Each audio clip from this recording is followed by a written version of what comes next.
Solve करने वाले हैं एडियाबैटिक प्रोसेस में। लास्ट पार्ट है प्रोसेस का, सम्स की तरफ आगे। सिंपल सम्स है, कोई टेंशन नहीं है। आगे ना फॉर्मूला बेस्ड सम, ज्यादा दिमाग लगाने का जरूरत नहीं है। ये फॉर्मूला हमने पढ़ा है, equation of adiabatic process Pv raise to gamma is equal to constant. फिर ये वाला फॉर्मूला इससे याद है, अभी सब फॉर्मूले हम बार-बार डिराइव नहीं करेंगे, तो ये फॉर्मूला याद रखो। ये प्रेशर टेंपरेचर के formula P raise to 1 minus gamma into T raise to gamma is also constant, यहां से डिराइव कर सकते हैं। फिर ये दोनों हमने इतनी बड़ा डेरिवेशन कर दिया लास्ट इसमें, दोनों we already proved it. I hope you know the derivation. अगर नहीं आ रहा है तो रुक जाओ, आगे देखो एक लेक्चर, पहले पीछे जाओ, पहले डेरिवेशन अच्छे से करो, ठीक है। 5 बार लिखना डेरिवेशन के फॉर्म, कम से कम 5 बार लिख के लर्न करो, 5 बार लिख के लर्न करो, खुद को समझाओ, खुद को एक्सप्लेन करो, तब जाके आएगा, तब आप फोकस कर सकते हो कि हां मुझे अच्छी मार्क्स मिले, ठीक है।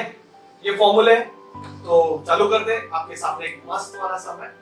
देखो एक मोनो एटॉमिक गैस है, मोनो एटॉमिक गैस मतलब गामा की वैल्यू कितनी 5/3 दिया नहीं रहेगा, आपको लर्न करना है। याद है मैं लास्ट लेक्चर में बताया था, मोनो एटॉमिक गैस है तो गामा की वैल्यू कितनी है 5/3 लर्न करो। और उसमें वो जो गैस है उसको एक्सपांड किया, सॉरी कंप्रेस किया, सॉरी गैस को कंप्रेस किया है सो दैट इस टेंपरेचर क्या हो गया, डबल हो गया। तो final temperature is double of initial temperature. Gas को एडियाबैटिकली कंप्रेस किया, लिखा हुआ है गैस को एडियाबैटिकली कंप्रेस किया। किसी में दिमाग में गैस को एडियाबैटिकली कंप्रेस किया मतलब ट्वीट फक्त दिमाग में आ जाएगा कि भाई देखिए ये फार्मूला से सम सॉल्व, ठीक है। तो गामा सॉरी गामा का जो 5/3 गैस को एडियाबैटिकली कंप्रेस किया ताकि उसका टेंपरेचर डबल हो जाए। तो Tf is 2 T है, मुझे प्रेशर का क्या चाहिए, रेशियो फाइंड करना। कोई भी बोलेगा कौन सा फार्मूला इसको ये बताओ, सोचो सोचो कौन सा फार्मूला, ये फार्मूला ना प्रेशर टेंपरेचर का डायरेक्ट यूज करेंगे। फिर तो क्या बचता है, फार्मूला एक बार आ गया, okay 1 minus gamma T raise to gamma is equal to constant. एक बार फार्मूला लिख दिया, बात खत्म है ना। तो चलो फिर P फाइनल 1 माइनस गामा क्या 5/3, T फाइनल गामा क्या 5/3 is equal to P initial 1 minus 5/2 T initial 5/2, है ना। इसी को तो बोलते हैं P 1 minus gamma T raised to gamma is constant, मतलब इनिशियल और फाइनल सेम है, ओके। ये कांस्टेंट है मतलब फाइनल और इनिशियल क्या रहेगा, सेम। तो Pf minus 2/3 upon Pi minus 2/3, इसको यहां लेके is equal to Ti raised to 5/3 upon Tf raised to 5/3। Club करते रहे, मुझे Pf upon Pi चाहिए, तो यहाँ पे -2/3 बराबर है, और ये मुझे Ti upon Tf चाहिए। ये क्या हो गया, दिस इज कितना हो गया 5/3 ना। अब ये 5/3 कैंसिल हो गया, क्यूब रूट हो गया, निकाल दिया। तो अभी इसको हम ऐसे याद रखेंगे, Pf अपॉन Pi का स्क्वायर, तो स्क्वायर लिख दो जानबूझ के इसको, माइनस उधर लिखेगा। So Ti upon Tf raise to -1। इसको उल्टा कर देंगे, इसको Tf upon Ti raise to 5 हो जाएगा। मानते हो क्या मैं अकेला सॉल्व करूं, नहीं, सिंपल है ना। ये इनिशियल और फाइनल दोनों सेम, P का जोड़ी बना, तो इसको 3 1 द 3 -2/3 आया, इसका -2/3 P का जोड़ी बना, T का जोड़ी बना, क्लबिंग कर दे ताकि कैंसिलेशन इजी हो जाए। तो इधर ही कैंसिल कर देता हूं, जान दो, चलो इधर कैंसिलेशन कर दिया, माइनस को उधर ले और उल्टा कर दिया तो minus plus. Tf upon Ti क्या है 2, तो 2 रेज़ टू 5, अरे 2 रेज़ टू 5 कितना होता है 32, तो Pf upon Pi is equal to 32 का रूट, क्योंकि स्क्वायर है ना, स्क्वायर हो जाएगा तो रूट हो जाएगा, रूट ऑफ 32 कितना 4। ये आपका आंसर, रूट 2 की वैल्यू चाहिए तो 1.41 डालो, आंसर 5.6 के आसपास। इजी। तो रेशियो रखना, ऐसा देख के डर मत जा, कोशिश करो, मतलब यार वैल्यू सब्स्टिट्यूट करो, रॉन्ग हो रहा है चलेगा, आराम से। बेसिक मैथमेटिक्स है, लॉ ऑफ इनडाइस जो बचपन में 8 9 स्टैंडर्ड में शायद पढ़े, वही यूज किया होगा, ठीक -2 उधर लेके जा रहा हूँ, उल्टा कर रहा हूँ, तो थोड़ा प्रैक्टिस करो। एक काम करो, ये सब सॉल्व करो अच्छे से करो, अच्छे से सॉल्व करो, देखो ये समझे तो वापस एक बार देखेगा and go for the next one. Okay, जो तुम लोग को सॉल्व करना है go for the next one, पहला ये सॉल्व, ठीक है।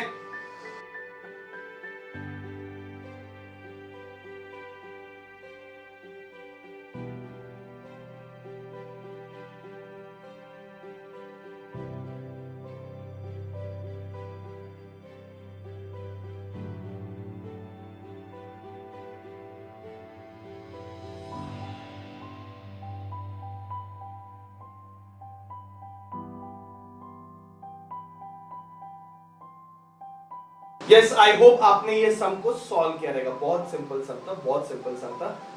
एक गैस है जिसकी गामा की वैल्यू आपको दी है 1.5 और उस गैस को कंप्रेस किया 1600 सेंटीमीटर क्यूब से 400 सेंटीमीटर क्यूब तक। तो initial pressure is 150 kilo pascal, then final pressure कितना है और कितना वर्क हुआ। आपने आई होप टाइम लेके सॉल्व किया, नहीं किया प्लीज स्टॉप। आपका सम था, आपको सॉल्व करना है, देखो आपको आंसर आना चाहिए। ओके, अभी प्रेशर और वॉल्यूम में खेल चल रहा है, तो guaranteedly PV raise to gamma is equal to constant, ये फॉर्मूला यूज करना चाहिए। अगर आपने यूज किया फर्स्ट वाले को सॉल्व करने के लिए तो very good, I am very sorry. PV raise to gamma is equal to constant, है ना। तो इसको हम कैसे लिखेंगे बच्चों, P1 V1 raise to gamma is equal to P2 V2 raise to gamma. तो P1 अपॉन P2, या फिर हमें क्या फाइंड करना है, हमें फाइंड करना है फाइनल प्रेशर ना, तो P2 अपॉन P1, P1 को इधर लिखिए is equal to V1 upon V2 raise to क्या है gamma. P2 is equal to P1 V1, what is the value of V1 1600, what is the value of V2 400। दोनों centimetre cube है तो cancel हो जाएगा, रेशो में तो आपको झंझट ही नहीं देना। और 1.5 को 3/2 लिख सकते है ना। चलो चलो चलो चलो कैंसिल कर दो। P1 की वैल्यू कितनी है 150 किलो पास्कल, कितनी है किलो पास्कल। आपने को P2 फाइंड करना है, बराबर है। P1 की वैल्यू 150 किलो पास्कल, 4 1 जा 4 4 जा, तो ये आ गया 4 रेज़ टू 3/2। इसको सॉल्व कैसे करेंगे, पहला इसको ऐसे याद रखो, 3/2 को आप हाफ ऐसा कर सकते हो, मानते हो कि नहीं। 3/2 का ऐसा मतलब पहला आप स्क्वायर रूट निकालो, 4 का स्क्वायर रूट कितना, रेज़ टू हाफ मतलब क्या होता है स्क्वायर रूट। 4 का स्क्वायर रूट कितना है 2 और 2 का क्यूब कितना है 8, तो 150 इंटू 8 किलो पास्कल। तो आंसर कितना आएगा 15 8 जा कितना होता है 15 8 जा समवेयर अराउंड 120, तो 1200 किलो पास्कल, इतना फाइनल प्रेशर बनता है। इजी, सिंपल है। कैलकुलेशन देखो आपको आया रहेगा, वेरी गुड। अभी हमें वर्क फाइंड करना है। वर्क का फॉर्मूला क्या है, प्रेशर वॉल्यूम का ही डेटा दिया हुआ है, तो PI VI माइनस मतलब अभी 1 और 2 सिंबल यूज किया, तो P1 V1 minus P2 V2 upon gamma minus. P1 की वैल्यू कितनी है, P1 की वैल्यू 150 इंटू V1 की वैल्यू कितनी है 1600। अब ये सेंटीमीटर क्यूब है, तो ये और ये किलो पास्कल। अब ये दोनों भाई भाई हो गए, देखो मजा देखो क्या। अगर मैं इसको ऐसे लिखता हूं तो कैंसिल ही होने वाला है। P1 क्या है प्रेशर, जो कि किलो पास्कल, किलो का मतलब मल्टीप्लाई बाय 10⁻³ बराबर है। और V1 की वैल्यू कितनी है 1600 सेंटीमीटर क्यूब है ना, तो मल्टीप्लाई बाय 10⁻⁻6 मीटर क्यूब में करेंगे। Centimetre cube to metre cube, देखो सेंटीमीटर टू मीटर बदलना है ना, multiply by 10⁻²। Centimetre square to metre square बदलना है ना, मल्टीप्लाई बाय 10⁻⁴। और सेंटीमीटर क्यूब से मीटर क्यूब बदलना है ना, तो मल्टीप्लाई बाय 10⁻⁶, है ना। तो इसको मैंने किससे मल्टीप्लाई किया 10⁻⁻6 है। P2 की वैल्यू कितनी है, P2 की वैल्यू कहां गई, हाँ यहाँ पे हमने ढूंढ के निकाली 1200 इंटू 10⁻³ और V2 की वैल्यू 400 है, तो 400 इंटू 10⁻⁻6 अपॉन 1.5 माइनस 1। इसको सॉल्व करो, देखो कितना आंसर आता है, आराम से कर सकते हो। देखो ये 0 और ये 2 0, समझ रहे हैं? ये 2 जीरो और ये 0 तो बन गया 10⁻3, 3 जीरो हो गए तो 10⁻3 10⁻3 कितना हो गया 10⁻6 और ये 10⁻−6 कैंसिल हो गया तो बचेगा 15 × 16। समझा? बच गया कितना 15 × 16 बच गया माइनस इधर देखो ये 2 जीरोस और ये 1 जीरो क्या बन गया 10⁻3।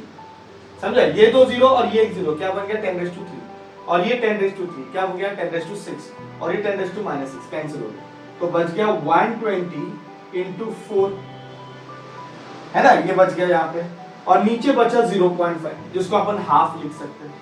तो इसको सॉल्व करो, मुझे तो गारंटेडली पता है कि इसका आंसर माइनस में ही आएगा, कुछ 480 जूल के आसपास आंसर आना चाहिए, है कि नहीं? क्या है सम में? कुछ नहीं, आराम से सॉल्व कर सकते हो सम को।